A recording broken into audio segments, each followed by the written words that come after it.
Hello दोस्तों, राधे राधे। ओम नमो भगवते वासुदेवाय नमः। नारायण नारायण। श्री पुरुषोत्तम मास की जय। आज इस पावन अवसर पर हम लेकर आए हैं पद्मिनी एकादशी की संपूर्ण कथा।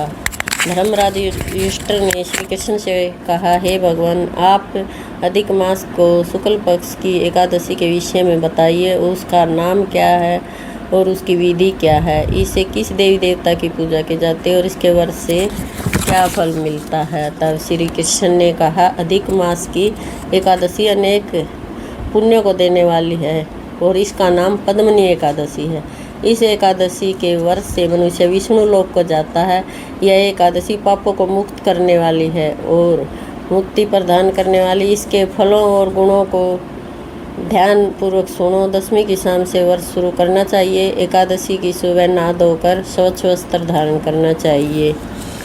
हरि विष्णु की इस पावन कथा को, एकादशी के मातम को कभी भी भूलकर भी अधूरा ना छोड़े। हमारे पवित्र शास्त्रों में स्पष्ट रूप से वर्णित है कि एकादशी की कथा को बीच में आधा अधूरा नहीं छोड़ना चाहिए। देरी न करते हुए हम कथा शुरू करते हैं। बोलिए विष्णु भगवान की जय।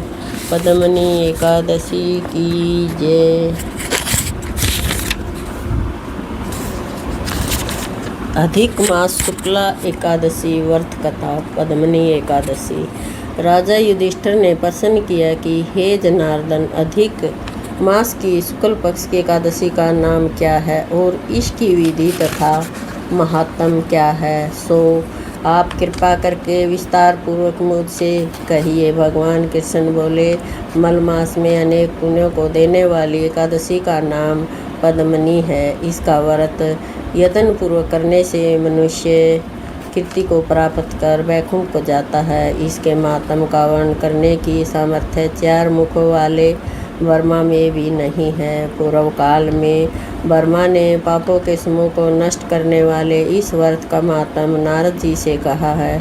श्री कृष्ण जी के ये वचन सुनकर राजा युधिष्ठिर ने अत्यंत प्रसन्नता के साथ भगवान कृष्ण से इस एकादशी के व्रत की कथा की विधि पूछी। तब राजा के वचनों को सुनकर भगवान कृष्ण कहने लगे, राजन सुनिए, जो मनुष्य को भी दुर्लभ है सो मैं तुमसे कहता हूँ। दशमी के दिन व्रत का आरंभ करे। दशमी के दिन कांसी के पात्र में भोजन मांस, मसूर, चना, कोदो, साग, मधु और पराया अन्न, यह 8 चीज़ें वर्जित हैं। भविष्य अर्थात जो चावल आदि का भोजन करे तथा नमक नहीं खाना चाहिए। भूमि पर सोए तथा ब्रह्मचर्य से रहे। एकादशी के दिन प्रातः ब्रह्म मुहूर्त में उठे, शौच आदि से निवृत्त होकर दंत धावन करे और 12 कुल्ले जल के करके शुद्ध हो जाए। सूर्य उदय होने से पहले उत्तम तीर्थ में स्नान करने के लिए जाए।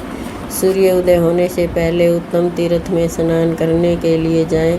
इसमें गोबर, मिट्टी, तिल और कुशा तथा आंवले के चूर्ण से विधि पूर्वक स्नान करे और यह मंत्र पढ़े, मृतिके तुमको शतक बाहुरूप 12 भगवान ने उठाया है, ब्रह्मा जी ने तुमको दिया है और कश्यप मुनि से अभिमंत्रित की गई हो। मेरे नेत्रों, बालों और सारे शरीर में लगकर भगवान की पूजा के लिए मुझे शुद्ध कर दो। हे मृतिके, मैं तुम्हें नमस्कार करता हूँ। समस्त औषधियों से उत्पन्न और गौ के उदर में स्थित पृथ्वी को पवित्र करने वाला गोबर मुझको पवित्र करे।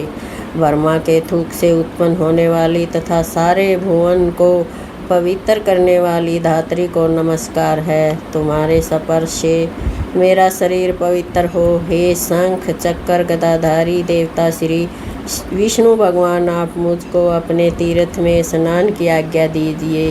इस प्रकार यह कर वरुण के मंत्र को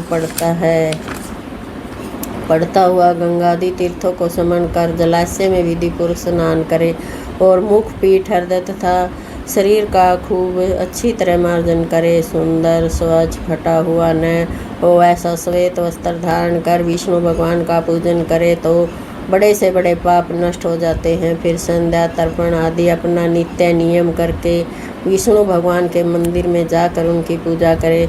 स्वर्ण के बने हुए राधिका के सहित कृष्ण और पार्वती सहित भगवान शिव का पूजन करे। कलश के ऊपर तांबे का मिट्टी के पात्र में देवता की पूजा कर रखें, देवता की मूर्ति रखें। स्वर्ण अथवा चांदी की विष्णु भगवान की मूर्ति स्थापित करके भगवान का पूजन करें। उस ऋतु में होने वाले कमल आदि पुष्प चढ़ावे। धूप दीप नैवेद्य आदि विविध सामग्रियों से भगवान का पूजन करें। प्रेम के वशीभूत होकर भगवान के सामने नाचे और गावे। नीच मनुष्यों से उस दिन वार्तालाप ना करे, झूठ ना बोले, रज शबला स्त्री का स्पर्श न करे, गुरु की निंदा ना करे। इस दिन पूर्णादि की कथा सुननी चाहिए और इस एकादशी को जल भी नहीं पीना चाहिए। यदि ना रहा जाए तो केवल जल पान कर लेवे, यदि शक्ति न हो तो फलाहार कर लेवे। रात्रि को भगवान का कीर्तन आदि करके जागरण करे। समस्त रात्रि पूजन करना चाहिए। प्रथम प्रहर की पूजा में नारियल, दूसरे प्रहर में बिल्व फल, तीसरे में सीताफल और चौथे प्रहर में सुपारी तथा नारंगी अर्पण करनी चाहिए। प्रथम प्रहर का पूजन करने से अग्निष्टोम यज्ञ का फल प्राप्त होता है। दूसरे प्रहर में वाजपेय यज्ञ का, तीसरे प्रहर में अश्वमेध यज्ञ का फल प्राप्त होता है। दूसरे प्रहर में वाजपेय यज्ञ का, तीसरे प्रहर में अश्वमेध यज्ञ का और चौथे प्रहर में पूजन तथा जागरण से राजसूय यज्ञ का फल प्राप्त होता है। ईश्वर से बढ़कर कोई यज्ञ तप विद्या या पुण्य नहीं है। जिसने इस एकादशी का व्रत किया उसने पृथ्वी के सारे तीर्थ और क्षेत्रों का दर्शन न स्नान कर लिया। इस प्रकार सूर्योदय तक जाके और सूर्य के उदय होने पर उत्तम तीर्थ में जाकर स्नान करे तथा विधि पूर्वक भगवान का पूजन करे। श्रेष्ठ ब्राह्मणों को भोजन करावे। जो घड़ा आदि है उसका पूजन करके ब्राह्मणों को दान कर देवे।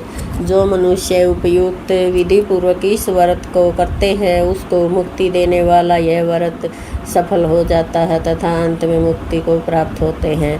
भगवान कहते हैं कि हे राजन, तुमने मुझसे मल मास शुक्ल पक्ष की एकादशी के व्रत की विधि पूछी, वह सब मैंने वर्ण कर दी।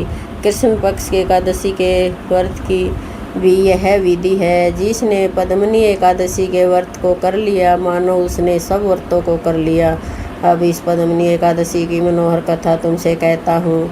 एक समय कीर्तिवीर्य ने रावण को बंदीगृह में बंद कर रखा था।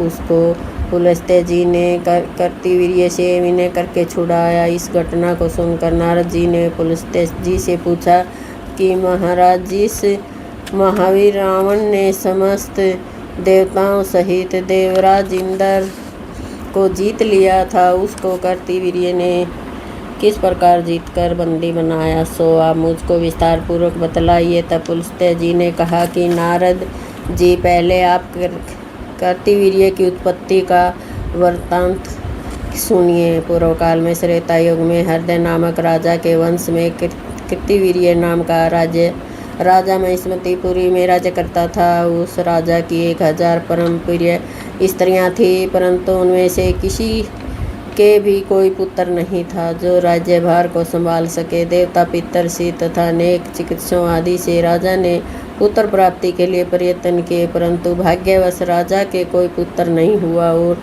सब यत्न असफल रहे।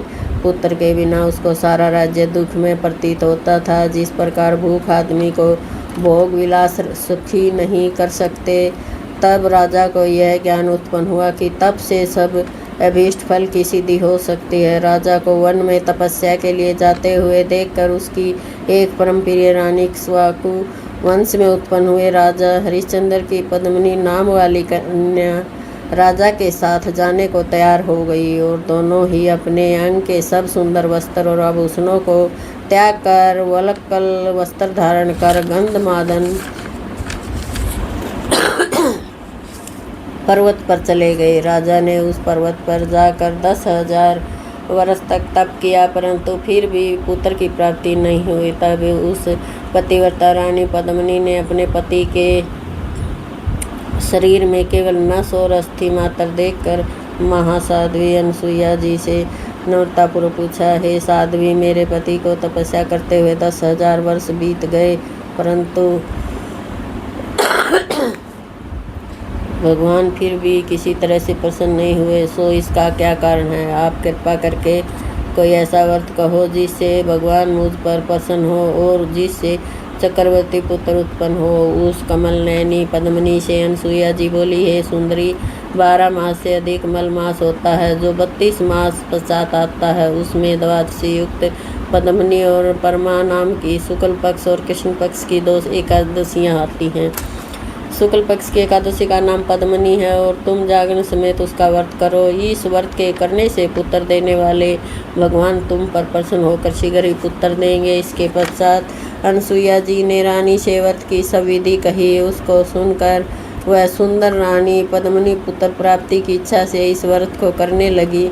वह सदैव एकादशी को निराहार रहती और रात को जागरण करती। इस प्रकार व्रत के समाप्त होने पर भगवान विष्णु प्रसन्न होकर गरुड़ पर आरूढ़ होकर उसके पास आए और वर मांगने के लिए कहा। भगवान की सुंदर वाणी सुनकर उस पतिव्रता ने उसकी स्तुति की और विनय की कि महाराज, आप मेरे पति को वरदान दीजिए। तब भगवान बोले कि हे सुंदरी, मल मास के समान मुझको और दूसरा कोई मास प्रिय नहीं है। उसमें जो प्रीति को बढ़ाने वाली एकादशी का व्रत तुमने अनसुईया जी के कथन अनुसार किया है तथा जागरण भी किया है, इस एकादशी से अधिक प्रिय मुझको कोई वस्तु नहीं है। अंत में तुम पर अत्यंत प्रसन्न हूँ। ऐसा कहकर संसार के दुखों को नाश करने वाले श्री विष्णु भगवान ने राजा से कहा कि राजन जी से तुम आपका मनोरथ सिद्ध हो वही वर मांगो, मैं अत्यंत प्रसन्न हूँ। तब राजा ने बड़े बलवान से पुत्र का वर मांगा और कहा कि हे प्रभु, यह पुत्र ऐसा हो कि आपके अतिरिक्त देवता, मनुष्य, नाग, दैत्य, राक्षस आदि किसी से न मरे। राजा की यह बात सुनकर भगवान वरदान देकर अंतर्ध्यान हो गए।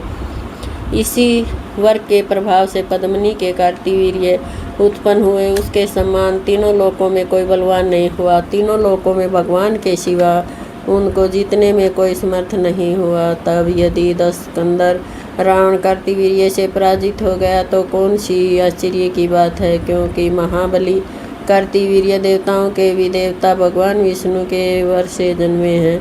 इतना कहकर पुलस्त्य मुनि अपने आश्रम को चले गए। श्री कृष्ण जी कहने लगे कि हे नग, जो मलमास की एकादशी का मातम तुमने पूछा था सो सब मैंने तुमसे कहा। जिन पुरुषों ने मलमास शुक्ल पक्ष की एकादशी का व्रत किया है, जो इस संपूर्ण कथा को पढ़ते या सुनते हैं, वे भी यश के भागी होकर विष्णु लोक को प्राप्त होंगे।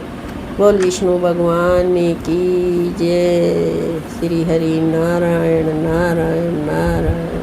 बोलिए बांके बिहारी लाल की जय। राधा रानी सरकार की जय।